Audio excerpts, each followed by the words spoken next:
Hello students, I am Dr. Abhilasha Bhingare, Associate Professor, Sistekar, Ratibad Campus. Today I am discussing about the numerical solution of partial differential equation.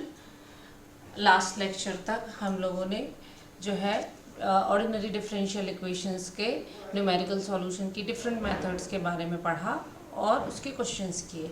आज से हम नया topic start करेंगे which is numerical solution of partial differential equation. इसके लिए देखिए सबसे पहले हमारे पास जो है स्टैंडर्ड फॉर्म कैसा होगा पार्शियल डिफरेंशियल इक्वेशन का।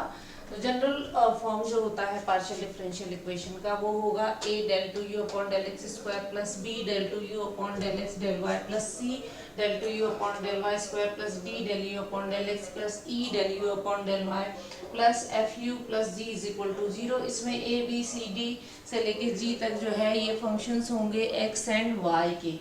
अब देखिए कि हमारे पास जो है डिफरेंट टाइप की पार्शियल डिफरेंशियल इक्वेशन होती है।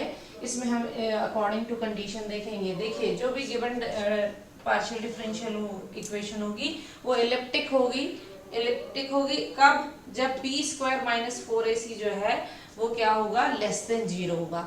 अब ये आप कैसे चेक करेंगे? इसमें से a b c आप फाइंड कीजिए और कंडीशन चेक कीजिए। जैसे कि मैंने ये एग्जांपल दिया है, इसमें देखिए जो a होता है वो second derivative with respect to x होता है, इसके साथ जो होता है वो a होता है। तो यहाँ देखिए यहाँ पे जो है a इज इक्वल टू हमारे पास है 1, b मतलब second derivative with respect to x and y, तो यहाँ पे ये है नहीं, तो b इज इक्वल टू हो गया 0।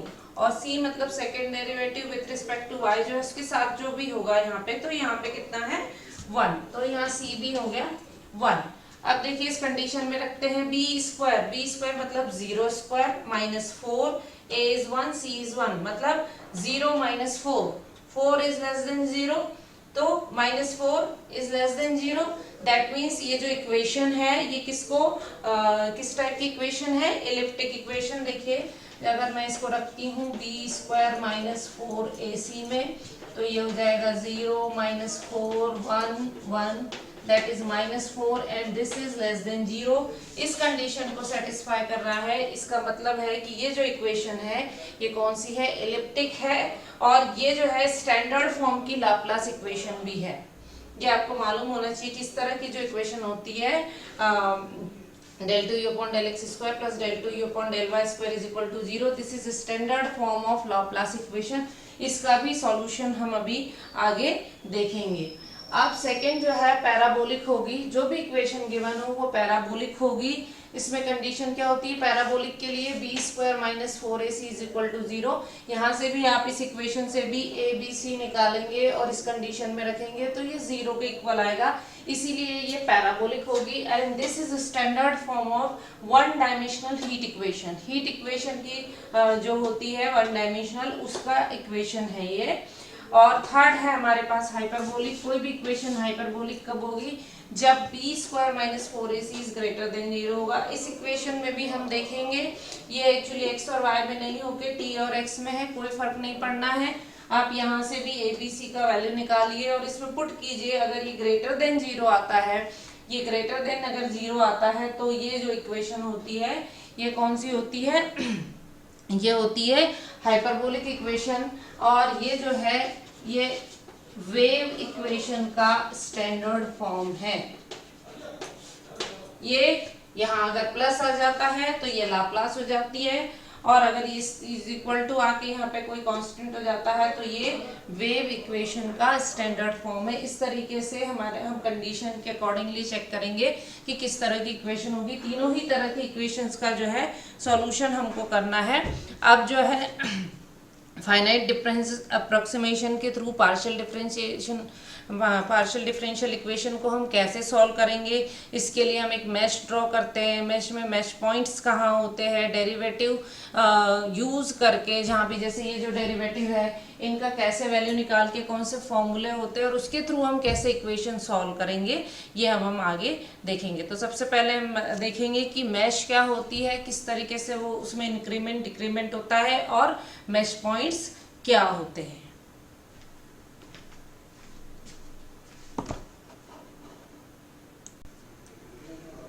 देखिए ये एक मैश है, एक रीजन है जो कि एक्स वाई प्लेन में है। इसमें देखिए कोऑर्डिनेट कैसे लेंगे हम। सपोज ये जो है ये सेंटर पॉइंट है, ये सेंटर पॉइंट पे यहाँ पे आई और जे हो गया। जैसे कि हमारा एक्स एक्सिस इंक्रीज करता है, ये एक्स एक्सिस पे यहाँ पे सपोज 1 का इंक्रीमेंट हो रहा है तो ये आई प्लस 1 हो जाएगा और ये जे कोऑर्डिनेट तो वही रहेगा, यहाँ पे आई प्लस 2 हो जाएगा, एक और आगे बढ़ेगा एक्स और y वही रहेगा। इस तरीके से इस तरफ डिक्रीज होता है, आपको पता है नंबर लाइन पे भी x कोऑर्डिनेट यहाँ डिक्रीज होगा और y तो सेम रहेगा। इसी तरीके से अगर हम इसको ऊपर की तरफ देखते हैं तो इस वाले यहाँ पे i जो है वो सेम रहेगा क्योंकि ये y एक्सिस है और यहाँ पे जो है इतना इंक्रीज 1 पॉइंट इंक्रीज हो गया इसलिए यहाँ j प्लस 1 हो जाएगा। इधर पे i भी इंक्रीज हो गया x एक्सिस पे और j भी हो गया तो ये i प्लस 1 j प्लस 1 हो जाएगा। इस तरफ से डिक्रीज हो गया i तो i माइनस 1 और j जो है इंक्रीज हो गया तो j प्लस 1। इस तरीके से ये जो है इंक्रीमेंट और डिक्रीमेंट होता है। और ये जो पॉइंट होते हैं ये जहाँ पे ये क्रॉस बनता है ये इसको हम मैश पॉइंट कहते हैं या लेटिस पॉइंट कहते हैं, ठीक है। तो अब अगर हम किसी फंक्शन के लिए ले, सपोज यहाँ पे ये फंक्शन हम लगा देते हैं u फंक्शन, कोई फंक्शन है तो अगर हमने इसको फंक्शन के लिए ले लिया ये u यहाँ पे हमने ये लगा दिया फंक्शन के लिए, तो इससे देखिए हमें दो फॉर्मूले अभी हम नेक्स्ट इसमें जो है इसके जस्ट बाद हम सॉल्यूशन करेंगे लाप्लास डिफरेंशियल इक्वेशन का इसके थ्रू। तो इसके लिए हमें क्या है कि दो फॉर्मूले की जरूरत पड़ेगी, स्टैंडर्ड 5 पॉइंट फॉर्मूला और डायगोनल 5 पॉइंट फॉर्मूला। तो ये हम कैसे निकालेंगे, सपोज हमारे पास ये वाला पॉइंट है, इसके लिए वैल्यू निकालनी है स्टैंडर्ड फॉर्मूले से। तो देखिए हम कैसे निकालेंगे, you I comma J centre वाला है 1/4 क्योंकि हम 4 पॉइंट लेने वाले हैं। तो स्टैंडर्ड फॉर्मूले से हम निकालेंगे अगर, तो ये देखिए ये प्लस का साइन इधर भी और इधर भी, इसके ये प्लस के साइन पे जो कोऑर्डिनेट्स है वो हम लिख लेंगे। ये हम यू आई कॉमा जे के लिए, तो देखिए अपर पार्ट में हम देखें तो यहाँ हमारे पास आ रहा है you I J plus 1 plus एक ये हो गया। इसी का अगर मैं यहाँ देखूँ डाउन में लोअर में तो यहाँ हो जाएगा you I j minus 1 plus ये तो हो गया अप एंड डाउन इसके। अब इसके लेफ्ट और राइट, तो इसके लेफ्ट में है यू आई माइनस 1 जे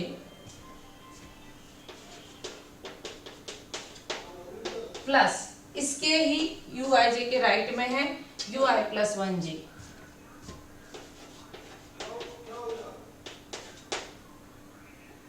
तो ये जो है हमारे पास इसके इस प्लस के साइन पे ये जो है चारों जो है इस तरफ के कोऑर्डिनेट, तो ये होता है स्टैंडर्ड 5 पॉइंट फॉर्मूला। अब इसी के लिए अगर मुझे डायगोनल पॉइंट इसके निकालना है, डायगोनल 5 पॉइंट फॉर्मूले से निकालना है तो 1/4 मैं यहाँ देख रही हूँ, इसको देख रही हूँ तो डायगोनल पे देखिए क्या क्या आ रहा है मेरे पास, एक तो ये वाला और ये वाला पॉइंट और दूसरा ये वाला और ये वाला पॉइंट। तो यहां से देखिए इस डायगोनल पे मैं देखूं तो you I minus 1 J plus 1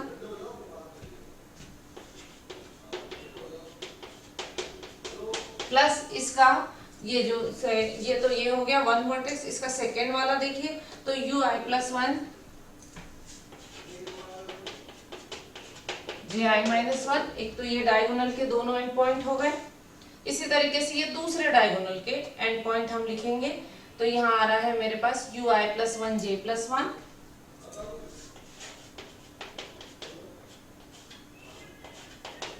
और इसका जो दूसरा एंड पॉइंट है ये तो मैंने लिख लिया। इसी डायगोनल का ये यहाँ पे आ रहा है दूसरा एंड पॉइंट, ये हो रहा है you I minus 1 J minus 1।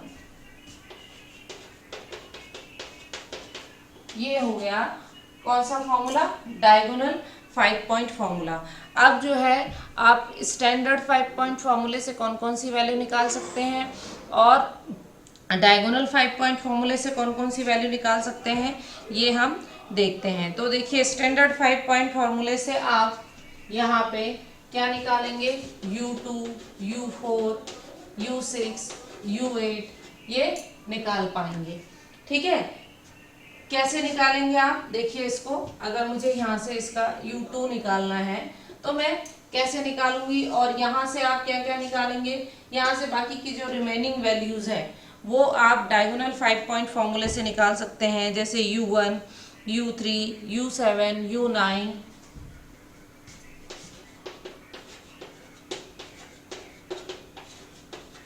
ये आप डायगोनल 5 पॉइंट फॉर्मूले से निकालेंगे। इसके लिए मैं बता देती हूँ आपको कि जैसे हम किस तरह से वैल्यू लिखेंगे और कैसे निकालेंगे। इसके लिए हम ये दूसरा लेटेस्ट बनाएंगे और फिर देखिए हम इसको कैसे निकालते हैं।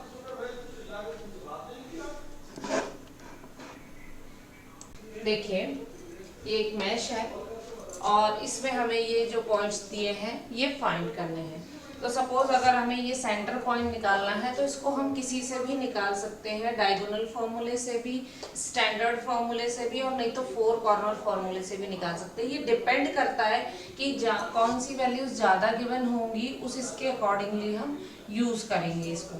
ठीक है, किसी भी पॉइंट को निकालने के लिए देखा जाता है कि मैक्सिमम वैल्यूज कौन सी गिवन है। मतलब अगर एक वैल्यू कहीं पे किसी फॉर्मूला हम लगा रहे हैं, सपोज हम स्टैंडर्ड फॉर्मूला लगा रहे हैं और वहाँ पे 2 वैल्यूज अननोन आ रही है, लेकिन डायगोनल लगाने पे एक ही वैल्यू अननोन है, तो हम डायगोनल प्रेफर करेंगे। तो इसलिए जैसे अगर मुझे इसको निकालना है स्टैंडर्ड फॉर्मूले से, सपोज अगर मैं U2 निकाल रही हूँ, तो देखिए U2 का वैल्यू यहाँ से क्या निकलेगा। स्टैंडर्ड फॉर्मूले में मैंने आपसे बोला जैसे ये U2 है ना, यहाँ पे ये प्लस का साइन ये बनाया, ये U2 निकालना है मुझे। स्टैंडर्ड फॉर्मूले से मैं निकाल रही हूँ तो क्या होगा, ये प्लस के साइन के चारों तरफ के जो एलिमेंट है ये प्लस हो जाएंगे। तो इस तरफ से यहाँ अपने हो गया B11 प्लस यहाँ पे हो गया ये U5 प्लस इस साइड हो गया U1 और इस साइड जो है मेरे पास जो है इसके U2 के इस साइड आ गया U3। ठीक है, अब मैंने यहाँ पे U1 क्यों नहीं निकाला, इससे U1 निकालती। अगर मेरे पास ये चारों वैल्यू नोन होते, ये B1, P14, B12, U2 और U4 अगर मेरे पास होते, नोन होते, तो मैं यहाँ पे भी लगा सकती थी। लेकिन यहाँ पे क्या हो रहा है, U2 यूज हो रहा है पहले ही U1 में, इसीलिए मैं इसको निकालने के लिए कोशिश करूंगी कि मैं यहाँ पे क्या करूँ कि डायगोनल फॉर्मूला लगाऊं। तो जैसे कि मैंने ये U2 निकाला, ऐसे अगर हमें U4 निकालना है तो U4 निकालने के लिए देखिए अभी क्वेश्चन में आपको क्लियर हो जाएगा। ये U4 है, ये मुझे निकालना है किससे, स्टैंडर्ड फॉर्मूले से मैं निकाल रही हूँ। तो वही प्लस के साइन के, तो इधर हो गया U1, इधर हो गया U7, U1 प्लस U7 और इसके लेफ्ट में हो गया B15 और ये हो गया U5। इसी तरह से डायगोनल फॉर्मूला लगा के अगर मैं U1 निकालना चाहूँ तो देखिए मेरे पास क्या होगा, ये U1 है, ये मैं डायगोनल फॉर्मूले से निकालना बता रही हूँ आपको। तो मैंने ये देखिए 2 डायगोनल ड्रॉ किए, ये U1 के यहाँ से सेंटर पॉइंट से, तो इधर आ गया B13 और इसका एंड पॉइंट हो गया U5।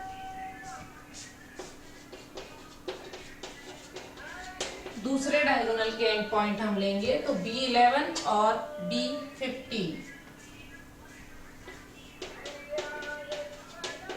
और ये डायगोनल फॉर्मूले से निकल गया। इसी तरीके से मैं अगर U3 निकालना चाहूँ, यहाँ आ गए हम U3 पे, यहाँ से भी मैंने डायगोनल ड्रॉ कर ली है। तो इधर से देखिए इस पे B11, B7 और दूसरे डायगोनल के एंड पॉइंट है B9 और U5।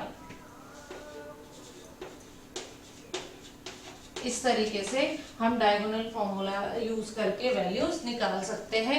अभी क्वेश्चन में कितनी वैल्यूज गिवन होंगी, किस तरह से हम लेंगे, ये मैं आगे क्वेश्चन में बताऊंगी। अभी हम जो नेक्स्ट अभी क्वेश्चन करने वाले हैं उसमें ये जो है बेस्ट पॉइंट यूज करके हम न्यूमेरिकल सॉल्यूशन निकालेंगे लाप्लास इक्वेशन का। कुछ वैल्यूज गिवन होंगी, कुछ हम फाइंड करेंगे। सबसे पहले हम क्या करेंगे कि देखेंगे, चेक करेंगे कि सेंटर पॉइंट निकाले, उसमें अगर U5 के लिए अगर हमें 4 कॉर्नर फार्मूला यूज करना पड़े तो वो भी हम लगा सकते हैं। जैसे कि मैंने बताया U5 के लिए अगर मुझे 4 कॉर्नर फार्मूला यूज करना है तो मैं लिखूंगी U5 is equal to U5 is equal to 1/4 U1 plus U3 plus U7 plus U9, ये 4 कॉर्नर फार्मूला हो जाएगा। फिर हम जिस तरह से वैल्यू होगी गिवन होगी उस तरह से कुछ में स्टैंडर्ड फार्मूला और कुछ में डायगोनल फार्मूला लगा के, और ये जो फंक्शंस यहाँ पे होंगे, ये जो पॉइंट्स होंगे, इनका वैल्यू निकालेंगे। और उसके बाद हम उसमें गॉस सीडल फार्मूला लगाएंगे, जो कि आपको पता है गॉस सीडल जो है एक इटरेटिव फार्मूला है, वो लगा के और हम फिर इक्वेशन को सॉल्व करेंगे। तो इसके लिए अब देखिए हम नेक्स्ट क्वेश्चन करते हैं। इसके लिए हमें गॉस सीडल फार्मूले की ज़रूरत पड़ेगी, और वो क्या होता है गॉस सीडल फार्मूला, ये भी मैं आपको बता दूं। This is Gauss Seidel iteration formula Uij n+1। Next इसका जो अप्रोक्सीमेशन हम निकालेंगे, इसमें जो हमारे पास इनिशियल होंगे वो हम एज इट इज यूज करेंगे, और जो भी है हमारे पास रिसेंटली आते जाएंगे वो भी हम इसमें यूज करके और निकालेंगे। आपको पता है कि गॉस सीडल फॉर्मूले में आप क्या करते हैं, जैसे आपके पास इसमें आपने जो है इसके पहले पढ़ाया गया है आपको कि गॉस सीडल फॉर्मूले में क्या होता है, जो लेटेस्ट अप्रोक्सीमेशन आते जाते हैं हम उसको यूज करते जाते हैं। कि जैसे ये फॉर्मूले में देखिए कि यहाँ n+1 निकल रहा है, लेकिन यहाँ पे भी n+1 जो निकल चुका होगा, जैसे फर्स्ट अप्रोक्सीमेशन निकल चुका होगा तो वो हम यूज कर लेंगे। सेकेंड अगर हमारे पास नहीं होगा तो हम पुराना वाला ही करेंगे, लेकिन जो हमारे पास लेटेस्ट आते जाएंगे वो हम इटरेशंस यूज करते जाएंगे। फॉर्मूला क्या होता है, कैसे होता है, ये आप जो है प्रीवियस जो है मॉड्यूल में पढ़ चुके हैं, इसलिए मैं इसको डिटेल में नहीं बताऊंगी।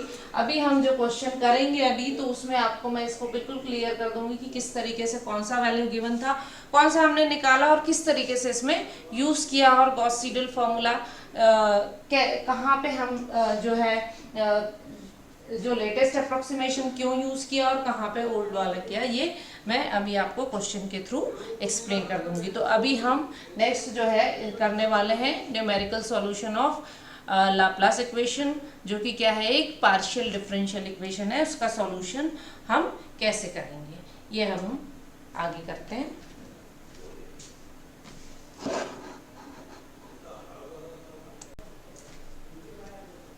देखिए क्वेश्चन है, solve the Laplace equation del t upon del x square plus del t upon del y square is equal to 0 for the square mesh with boundary values as shown in the figure। देखिए आपको boundary values given है और आपको इस equation को solve करना है, तो आप कैसे निकालेंगे इसको, ये कैसे वैल्यूज आई, क्या आई, ये मैश मैंने आपको बता ही दिया है। ये मैश आपको गिवन है और इसमें आपको देखिए ये क्लियरली दिख रहा है कि आपको क्या क्या फाइंड करना है, U1, U2, U3 और U4। तो आपको क्या करना है, we shall find U1, U2, U3 and U4। अब देखिए कैसे फाइंड करेंगे, कौन सा फॉर्मूला लगाते। सबसे पहले हम यहीं से शुरू करें, तो अगर मैं U1 में देखती हूँ, अगर मैंने यहाँ पे देखिए 4 कॉर्नर फॉर्मूला अगर मैं लगाती हूँ यहाँ पे, तो 60, ये यहाँ से 4 कॉर्नर, इसके देखिए चारों तरफ में ये 4 कॉर्नर फॉर्मूला में लगाऊं या डायगोनल लगाऊं, यहाँ एक ही बात है। तो 60, 60, 20 और इस तरफ U4 नहीं है, ठीक है। अगर मैं यहाँ पे स्टैंडर्ड फॉर्मूला लगाती हूँ, तो जैसे ये प्लस के साइन में इधर देखिए 60, इधर हो गया U3, इधर हो गया 40 और इधर हो गया U2, मतलब 2 अननोन आ रहे हैं। तो या तो मैं इसमें क्या करूँ कि 4 कॉर्नर फॉर्मूला लगाऊं, या तो मैं इसमें क्या लगाऊं, डायगोनल फॉर्मूला, ये यहाँ पे मैं इसमें डायगोनल फॉर्मूला लगाऊं। देखिए डायगोनल में यहाँ 60, यहाँ U4, यहाँ 60 और यहाँ 20, मतलब एक ही अननोन है। तो यहाँ पे हमें दिख रहा है कि दोनों ही केसेस में सबसे पहला वैल्यू अगर हम निकालना चाहें तो दोनों ही केसेस में यहाँ पे क्या हो रहा है कि एक अननोन आ रहा है, चाहे हम 4 कॉर्नर फॉर्मूला लगाए चाहे हम डायगोनल। तो हम डायगोनल लगाएंगे और इसमें U4 जो है अननोन है, तो इसको हम क्या करेंगे, 0 एज्यूम कर लेंगे। अब आप कहेंगे पहले U2 निकालो, अगर हम U2 निकालें तो इस तरफ भी अननोन है, इस तरफ भी अननोन है, कोई भी हम फॉर्मूला लगाएंगे तो हमारे पास 2 अननोन आ रहा है, इसलिए हम सबसे पहले U1 ही निकालेंगे और उसमें हमारे पास एक अननोन आ रहा है U4, तो इसीलिए हम कोई भी फॉर्मूला लगा सकते हैं। हम अलग से फॉर्मूला 4 कॉर्नर फॉर्मूला नहीं लिख के डायगोनल ही फॉर्मूला लगाते हैं बाय, सबसे पहले तो यहाँ पे हम क्या करते हैं, late U4 is equal to 0। अब बाय डायगोनल फॉर्मूला, डायगोनल फॉर्मूले से हम U4 निकालेंगे तो 1/4, मैंने जैसे बताया है आपको, ये डायगोनल हो गया एक, ये वाला, तो 60 U4 प्लस दूसरे डायगोनल पे हम देखें तो 20 और 60, तो 1/4, 60 प्लस U4 लिया है 0, ये 20 और ये 60, तो मेरे पास ये आ रहा है सॉल्व होके 35। अब यहाँ पे हम डायगोनल फॉर्मूला क्यों नहीं लेंगे, मैंने आपको बता दिया है। ये देखिए, इधर से डायगोनल लेती हूँ तो U3 अननोन है, और इधर से मैं यहाँ पे लेती हूँ तो क्या होगा कि ये दोनों नंबर तो, लेकिन U3 अननोन है, मैं बार बार एज्यूम नहीं करूंगी। लेकिन अगर मैं यहाँ पे U2 निकालने के लिए अगर मैंने यहाँ पे स्टैंडर्ड फॉर्मूला लिया, तो स्टैंडर्ड फॉर्मूले में मेरे पास क्या होता है, 6, इधर से ये प्लस का साइन बनेगा, यहाँ 60, यहाँ U4 जो कि मैंने 0 ऑलरेडी एज्यूम कर लिया है, इस तरफ से U1 मेरे पास आ चुका है, और इस तरफ से 50, मतलब मेरे पास पूरी 4 वैल्यूज जो है वो गिवन है किससे, स्टैंडर्ड फॉर्मूले से U2 निकालने के लिए। तो अब मैं निकालती हूँ, यहाँ पे देखिए मैं लिख लेती हूँ, ये U1 जो है, U1 हमारे पास आ गया है 35। अब by standard 5 point formula, standard फॉर्मूले से मैं निकालूंगी, तो यहाँ मैं निकालूंगी अब U2 इज इक्वल टू, ये मैंने आपको बता दिया है कैसे फॉर्मूला बनेगा, 1/4 60 प्लस U4 प्लस इस साइड से U1 प्लस इस साइड से राइट हैंड साइड में 50, सारी वैल्यूज हम रख लेंगे। 60 U4 हो गया 0, U1 हमने अभी निकाला 35 और ये 50, और ये सॉल्व होके आएगा 36.25। इसी तरीके से मैं स्टैंडर्ड 5.5 फॉर्मूला से निकालूंगी, तो मैं U3 भी इजीली निकाल सकती हूँ, क्योंकि U1 मेरे पास आ रहा है, ये हो गया है 36.25, U3 में मेरे पास ये है, ये है, ये है और ये भी है, तो U3 निकालूंगी मैं, तो मेरे पास आएगा 1/4 U1 plus 10 plus 20 plus U4, तो 1/4 U1 आ गया है 35 और U4 मैंने 0 लिया है, और इससे मेरे पास U3 आएगा 16.25। इसी तरीके से अगर हम U4 निकालते हैं, U4 भी अब निकल जाएगा हमारे पास, तो U2 plus 20 plus U3 plus 40, 1/4 U2 हमारे पास है 36.25 प्लस 20 प्लस U3 आया है, और ये हमारे पास कैलकुलेट होके U4 का वैल्यू आएगा 28.125। तो इस तरीके से हमने क्या किया है, U1, U2, U3 और U4 फाइंड कर लिए हैं। अब हम इसमें लगाएंगे गॉस सीडल मेथड और अप्रोक्सीमेशन से इसको सॉल्व करेंगे।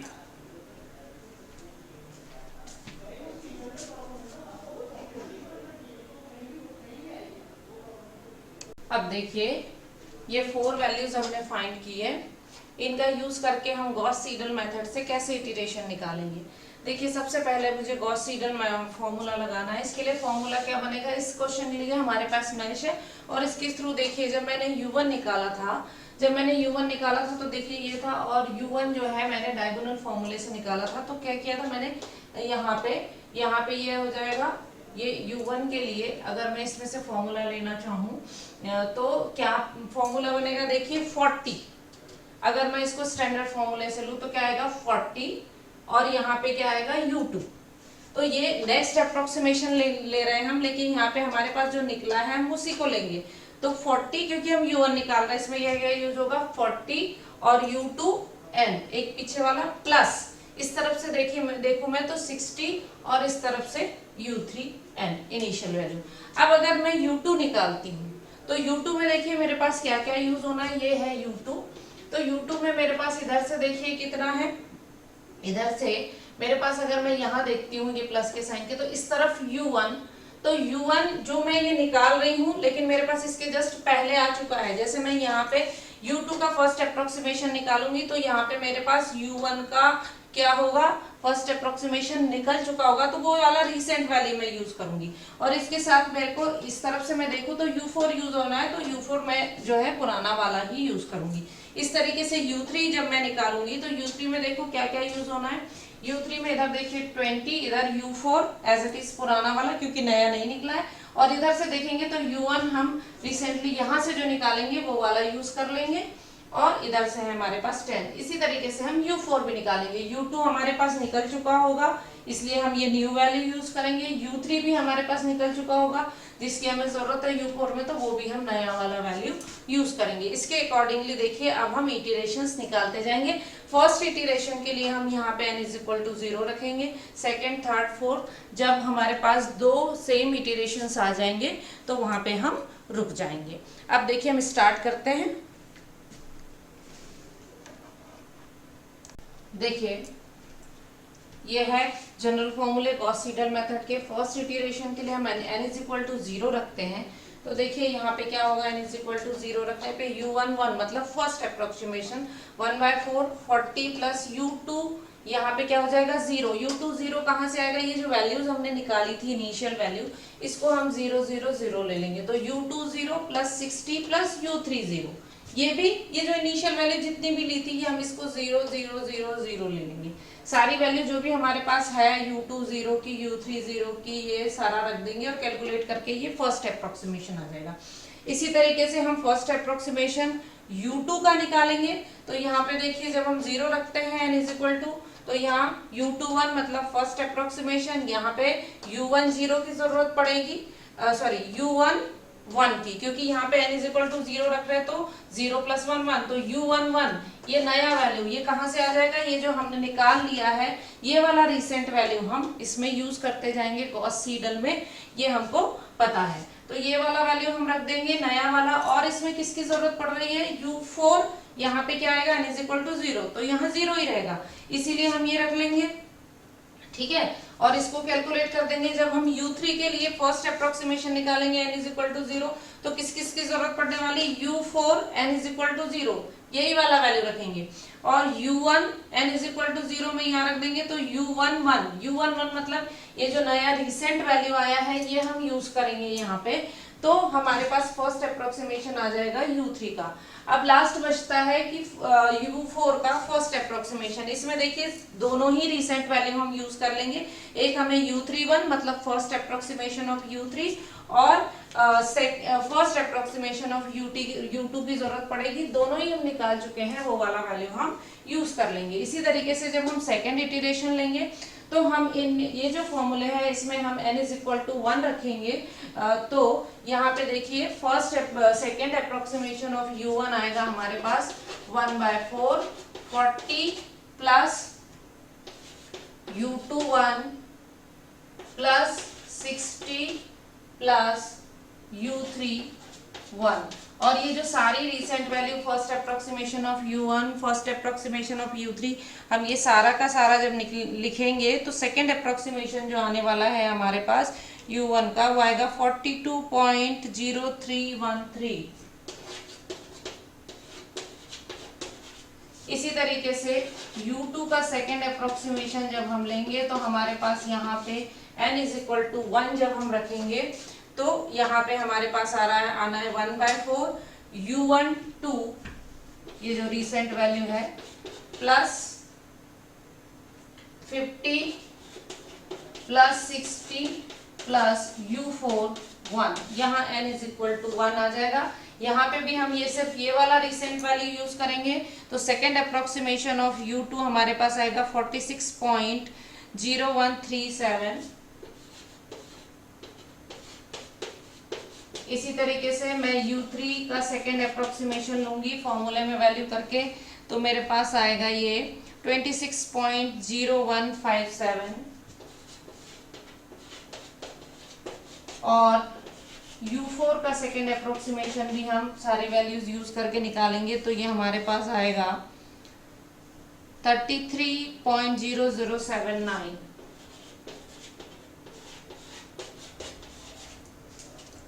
इसी तरीके से हम अब आगे इसको कंटिन्यू करेंगे तो देखते हैं कौन से अप्रोक्सीमेशन में आंसर आता है। देखिए इसी तरीके से हम थर्ड इटरेशन फाइंड करेंगे, n is equal to 2 put करेंगे जनरल फॉर्मूले में, तो ये फॉर्मूला बनेगा।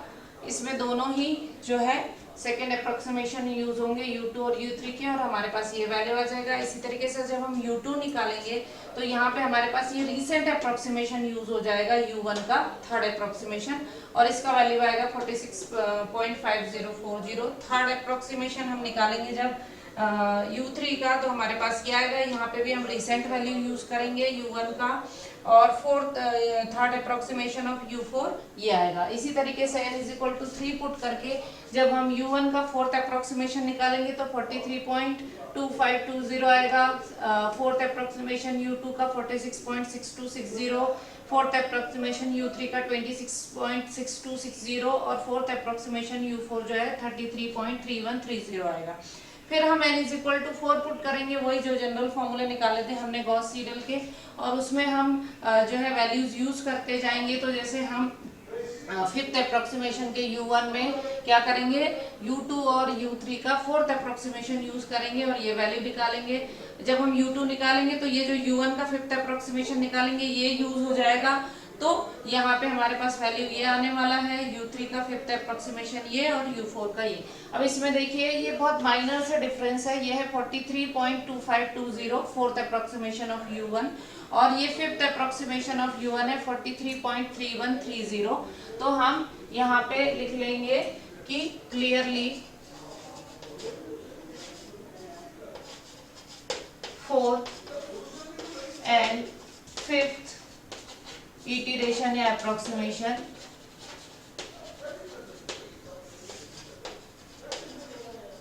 वेरी क्लोज, सो U1 फर्स्ट अप्रोक्सीमेशन यहाँ से ये लिख दीजिए 43 बल्कि एक और अगर हम निकाल लेते हैं तो वो बहुत ही एकदम एग्जैक्टली आ जाएगा। और इसी तरीके से इसका U2 का हम लिखेंगे वैल्यू, देखिए यहाँ पे ये आ रहा है 46.6260, ये 46.65, तो ये लिख लेंगे हम, 2 डिजिट तक ही ले लेते हैं। और U3 का देखिए फोर्थ अप्रोक्सीमेशन है 26.6260 और ये है 26.65, तो ये भी लगभग सेम है, तो 26.65। और U4 के लिए भी आप देखिए 33.3130 और 33.32, तो हम ये ले लेते हैं 33.32। तो इस तरीके से ये वैल्यूज निकलेंगी U1, U2, U3, U4। जो मेस पॉइंट जो अननोन थे वो हम क्या करेंगे, इस तरीके से निकालेंगे। लाप्लास इक्वेशन के लिए मैंने आपको बताया standard formula, 5 point formula, diagonal 5 point formula use करके और गिवन वैल्यू को यूज करके क्वेश्चंस को कैसे सॉल्व किया जाता है और कैसे वैल्यू निकाली जाती है। This is the solution of Laplace differential equation for with the given boundary values. Thank you very much.